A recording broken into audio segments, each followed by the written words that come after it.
The sun dipped below the horizon, leaving the world cloaked in shadows.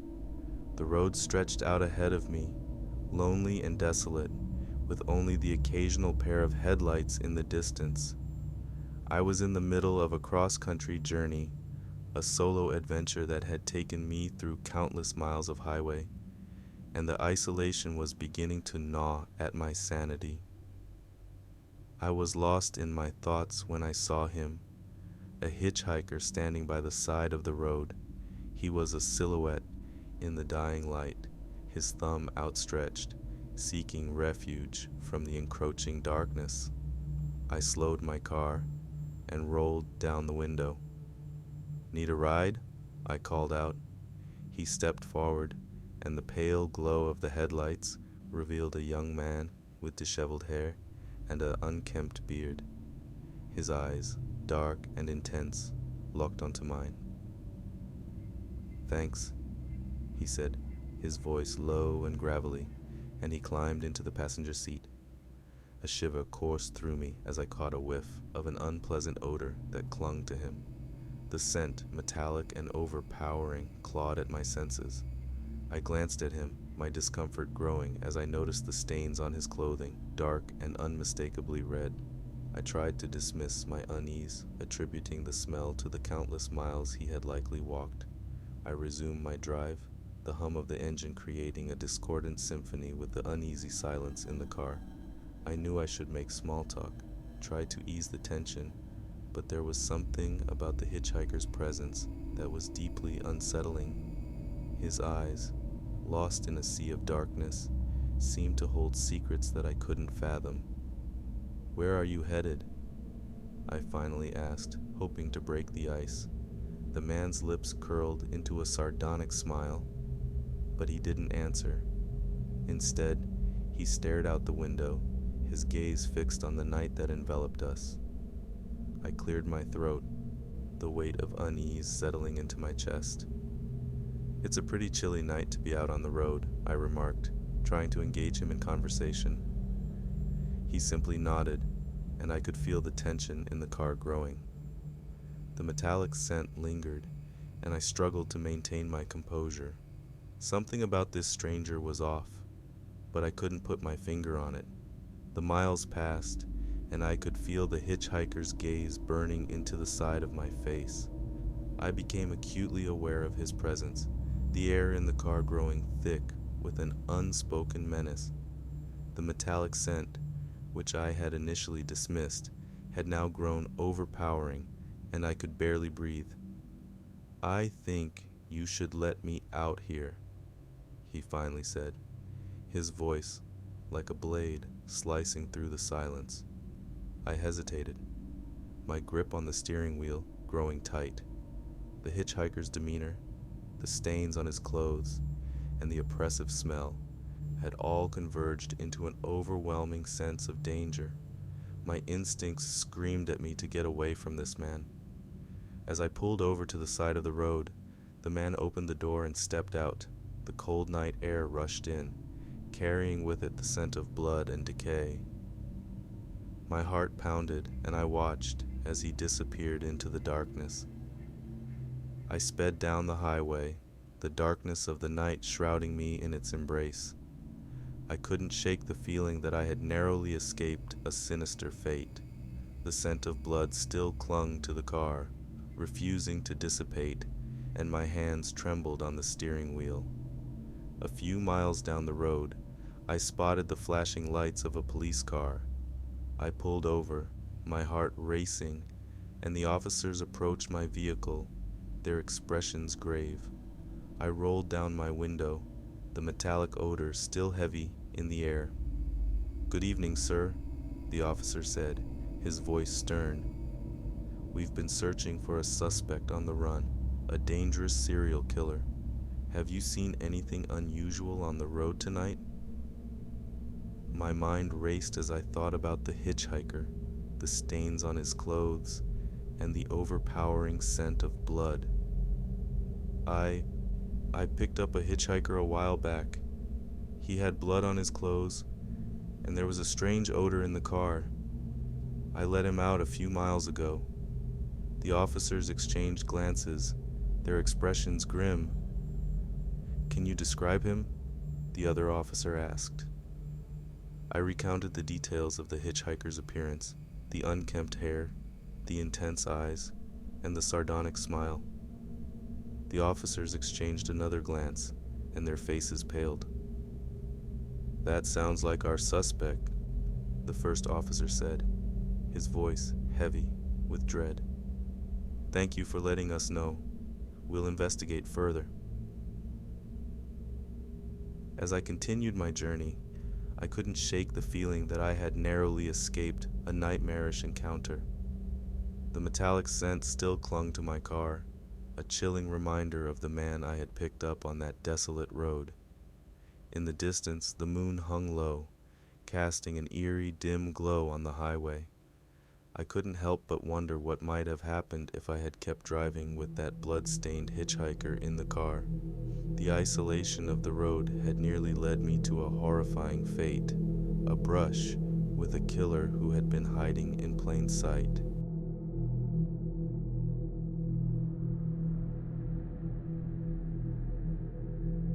I've always had a fascination with the unknown, an inexplicable desire to venture into the dark, mysterious corners of life. And on that fateful October night, my curiosity led me down a path that would forever haunt my dreams. It was a moonless night, and I was driving alone on a desolate stretch of highway that wound its way through the thick, ancient forest. The autumn leaves rustled eerily in the wind, their shadows dancing like restless spirits across the pavement. I was tired, the long hours of the road weighing heavily on my eyelids, and I longed for the solace of my warm bed. As I approached a road sign that read, "Last stop Brackenwood, 20 miles," I noticed a figure in the distance, a hitchhiker, standing at the edge of the forest. My curiosity piqued, and despite the stories of danger associated with picking up strangers on the road, I felt a strange compulsion to offer a ride. Maybe it was the loneliness of the night, or my desire for a story to tell. But I decided to pull over. The hitchhiker emerged from the shadows, his features obscured by the inky blackness of the night. He was disheveled, with wild matted hair, and his clothing looked like it hadn't been changed in weeks. I rolled down the window, greeted him with a forced smile, and unlocked the passenger door. "Need a ride?" I asked.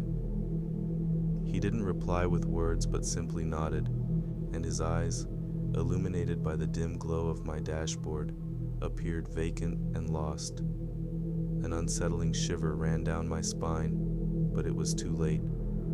I had already invited him in. The moment he settled into the passenger seat, I was hit by a putrid smell, a vile combination of body odor and something else, something metallic and acrid. I chalked it up to his unfortunate situation, convinced it would dissipate with time. The man introduced himself as Sam, though his voice was barely a whisper. It was as though he were speaking to himself, lost in a world that only he could see. I could feel his hollow, unblinking gaze on me as he muttered something unintelligible under his breath. My unease grew with each passing mile, and the silence in the car became oppressive.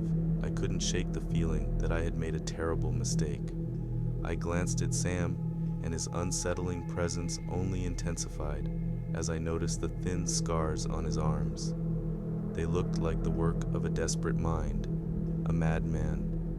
The strange smell lingered in the car, growing more overpowering with each passing mile. My stomach churned, and I fought to keep my composure. "What happened to you?" I finally asked, my curiosity outweighing my fear. Sam turned his vacant eyes toward me, and for a moment, I thought he might ignore the question. But then, in a voice barely louder than a whisper, he said, "The asylum. I had to escape." Every instinct in me screamed to pull over and kick him out of the car, but something about his response struck a chord within me. I had always been drawn to stories of the misunderstood, the outcasts, and the broken. I had to know more. "Why did you escape?" I asked, my voice trembling. "Because they were all liars," he replied, his eyes now fixed on the road ahead. "They said I was dangerous, that I needed to be locked away. But I'm not dangerous, I promise." His words were a desperate plea, but his demeanor told a different story. His gaze remained vacant, and the scars on his arms told of a mind that had been pushed to the brink. I knew I was in over my head, but I couldn't bring myself to abandon him on the side of the road. Instead, I pressed on, my heart pounding, as the miles to Brackenwood dwindled. The putrid smell that clung to him seemed to permeate the car, and the air grew thick with tension. As we approached the dimly lit town, it seemed to appear out of thin air. I couldn't help but wonder, what kind of place could drive a man to escape from a mental asylum? I pulled over on the outskirts of town, near an old, abandoned gas station. Sam looked at me, his eyes now filled with an unsettling intensity. "Thank you for the ride," he said, his voice still barely more than a whisper. Before I could respond, he reached into his tattered jacket and pulled out a small, blood-stained object. It was a rusted, worn-out key, and the sight of it sent a chill through my spine. "Keep this," he said, his voice growing stronger. "It's the key to the truth. Find the asylum. Find out what they did to me." With those cryptic words, he stepped out of the car and disappeared into the night, vanishing into the shadows of Brackenwood. I watched him go, my heart pounding in my chest, and I knew that my journey had only just begun. As I drove away from that eerie town, I couldn't help but wonder what horrors awaited me in the asylum, and whether I would ever uncover the truth behind Sam's desperate escape. The road stretched out before me, disappearing into the unknown, and I knew that I was on a journey from which there might be no return.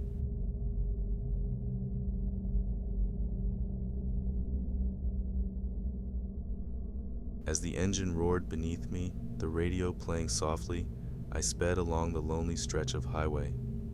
The dark road seemed endless, illuminated only by the dim glow of my car's headlights.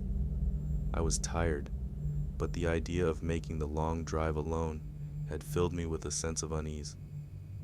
That's when I saw him, a hitchhiker standing by the side of the road. The night was cold, and the chill had seeped into my bones. I couldn't just drive past him. Common sense screamed that it was a risky move, picking up a stranger on a deserted road at this hour, but I had always been a bit too trusting. As I pulled over, I could see the stranger more clearly. He was a tall, lanky man with a weathered face and a tattered jacket. His thumb extended. He wore a pleading expression that seemed more mournful than threatening. I unlocked the car doors, and he slid into the passenger seat, murmuring a soft thanks as he settled in. The scent of old cigarettes clung to him, mingling with the slightly musty odor of damp clothes. I wasn't sure what had brought him out here in the dead of night, but it wasn't my place to ask. I offered a polite greeting, and we fell into an uneasy silence as the car sped down the highway. The radio's soft tunes provided some background noise, but my thoughts began to race. Anxiety simmered within me, knowing that I had just invited a complete stranger into my car. I tried to calm my nerves by reminding myself that he was just a weary traveler in need of a lift. Minutes turned into hours as we continued our journey through the inky darkness. The occasional flicker of road signs and distant headlights were the only reminders that there was a world beyond the boundaries of the car. The hitchhiker sat quietly beside me, his gaze fixed on some distant point ahead, his presence a somber shadow. The car's interior had grown tense. It was almost as if the hitchhiker could sense my unease, and it filled me with an inexplicable dread. My hands gripped the steering wheel, knuckles white, as my imagination danced with unsettling thoughts of the stranger beside me. The road stretched on, and I stole a glance at him. His eyes, hidden beneath the brim of a battered cap, seemed vacant, devoid of life. I cleared my throat, attempting to break the silence. "So, where are you headed?" I asked, my voice trembling slightly. He turned his head slowly to meet my gaze, and a shiver ran down my spine. His eyes, once obscured by the cap, now stared directly at me. They were like pools of darkness, devoid of any emotion. His lips curled into a faint, eerie smile. "I'm headed to my final destination," he replied in a whisper, and the words hung in the air very ominously. I couldn't quite decipher their meaning, and a sickening sensation washed over me. I continued to drive, but the atmosphere had grown stifling, and the scent of fear was palpable. I tried to shake off the disconcerting feeling, rationalizing it as mere paranoia. Yet, the unsettling encounter lingered in my mind, festering like a splinter beneath the surface of my thoughts. As the minutes ticked by, I noticed a faint, otherworldly glow on the hitchhiker's face. It was subtle at first, but it grew more pronounced. I watched in disbelief as the glow intensified, revealing a ghostly quality about him. My heart raced, and I fought to steady my breathing. The unsettling scent of damp earth and decay filled the car, choking the air from my lungs. I dared not look away from the apparition beside me, who had begun to shift and contort. His features distorted into a grotesque visage of torment and despair, and I knew then that I was no longer sharing my car with a living being. Terror gripped me, a suffocating vice around my chest. The entity beside me was a ghost, a restless soul that had lured me into its malevolent web. My thoughts raced, and the road seemed to stretch infinitely before me. I knew I had to escape this nightmare, but my trembling hands were almost unresponsive. I couldn't bring myself to stop the car or demand that the ghostly hitchhiker leave. Instead, I watched in mute horror as he reached out toward me, his translucent fingers grazing my arm. The sensation was chilling, an icy caress that sent a shockwave of dread through my body. My instincts finally kicked in, and with a surge of adrenaline, I swerved the car to the side of the road. I flung open the door, stumbling out onto the pavement, gasping for breath. I could hear the ghostly hitchhiker's eerie, echoing laughter as he dissolved into the darkness. My car stood empty, no longer tainted by his presence. I was alone on the highway, my heart pounding in my chest, my senses overwhelmed by the strange odors and unrelenting fear. The night had taken a chilling turn, and the haunting encounter with the ghost hitchhiker would forever be etched into my memory. As I continued my journey alone, terror clung to me, a reminder that some encounters on the road are best left unexplored.